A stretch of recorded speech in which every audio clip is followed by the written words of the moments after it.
Welcome back, Guardians. My name is Easy now and you guys are awesome. But what is supposedly awesome but is not is the Sleeper Simulant. So yesterday I uploaded how to get the Sleeper Simulant part 1 and part 2 can be completed today. So if you've done all the stuff yesterday and today you log on, you will find that the gunsmith will have a new quest for you called the Sleeper Stirs. Investigate Vault Ross 2 and the source of the strange signal in the Cosmodrome.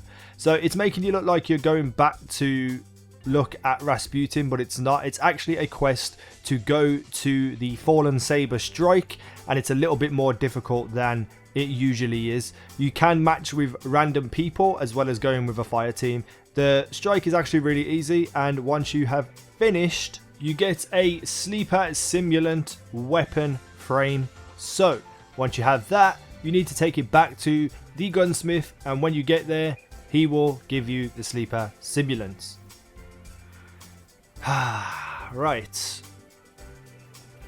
Now, I didn't want to get angry in this video, but this gun is absolutely trash. Like, the worst possible scenario for this gun came true. It does a high crit damage. Fair enough, can't argue with that. It looks cool, it sounds good, it fires a red beam. All excellent things. The damage on crit is decent and, you know, useful to a certain extent. Even if it can't one-shot a major knight, but you know, that's neither here nor there. It does good damage, but with the slow rate of fire and only having 7 bullets with only 3 in the magazine and a little bit of a heavy reload, this gun's useless. Absolutely useless.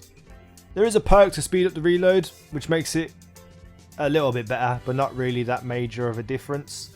And I thought maybe, just maybe, it's because I haven't maxed it out yet. So I used my motor to light and maxed it out to test the final perk to see how well it procced and what it could do by bouncing off walls. So I went to a little cave on Earth.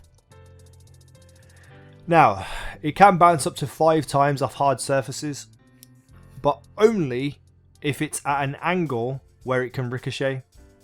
Because if you set this up for a bank shot type shot and you hit the bank shot and it ricochets, if the next wall that the bullet hits is straight onto the bullet, it won't bounce again, rendering the last perk completely useless in my opinion as well.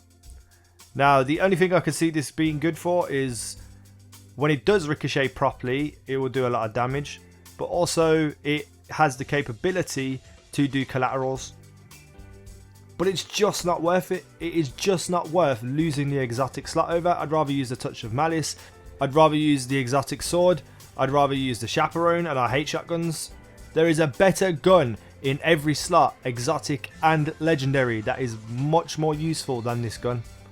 Which is a shame, because even though it wasn't the hardest gun to find, and even though people spent hours and hours and hours and hours researching it, you know, there was a little bit of a trepidation to be able to get this gun. You had to go through a lot of different things for nothing.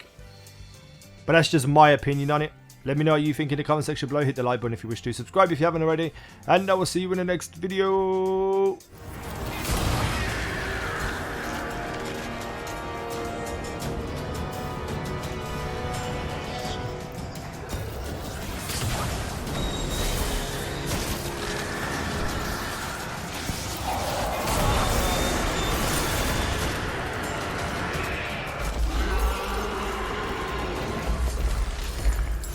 Crystal. Destroy it.